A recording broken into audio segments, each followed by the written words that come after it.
അയ്യോ ചേച്ചി എന്നെ കാണിക്കുന്നേ. അയ്യോ ചേച്ചി ഇങ്ങനെ ഇപ്പൊ കാണിച്ചോട്ടെ. ഇങ്ങനെ കുനിഞ്ഞൂടാ, വയറൊക്കെ ഉള്ളല്ലേ.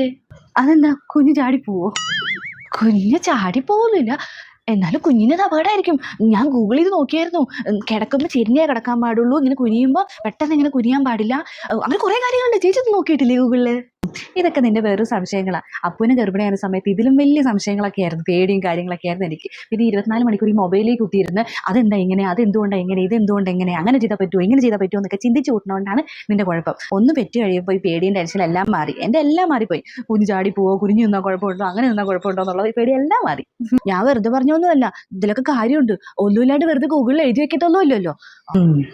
ഞാൻ പറയുകയാണെങ്കിൽ നീ ഇങ്ങനെ മേലനങ്ങാതെ ഇങ്ങനെ സ്റ്റഡി വെടി പോലെ ഇങ്ങനെ നടന്നു കഴിഞ്ഞാൽ ശരിയാവത്തില്ല കേട്ടോ. ഞാൻ പറഞ്ഞില്ലാന്ന് വേണ്ട. അത്യാവശ്യം ചെറിയ രീതിയിൽ മുറ്റം അടിക്കുകയോ അല്ലെങ്കിൽ എന്തെങ്കിലുമൊക്കെ എക്സസൈസ് ഒക്കെ ചെയ്താൽ സുഖമായിട്ട് പ്രസവിക്കാം. ഇങ്ങനെ നിന്ന് കഴിഞ്ഞാൽ ഓപ്പറേഷൻ തന്നെ ചെയ്യേണ്ടി വരും. യോ ചേച്ചി പറയുന്ന കൂട്ടൊന്നുമല്ല, അങ്ങനെ പണിയൊന്നും ചെയ്തുകൂടാ.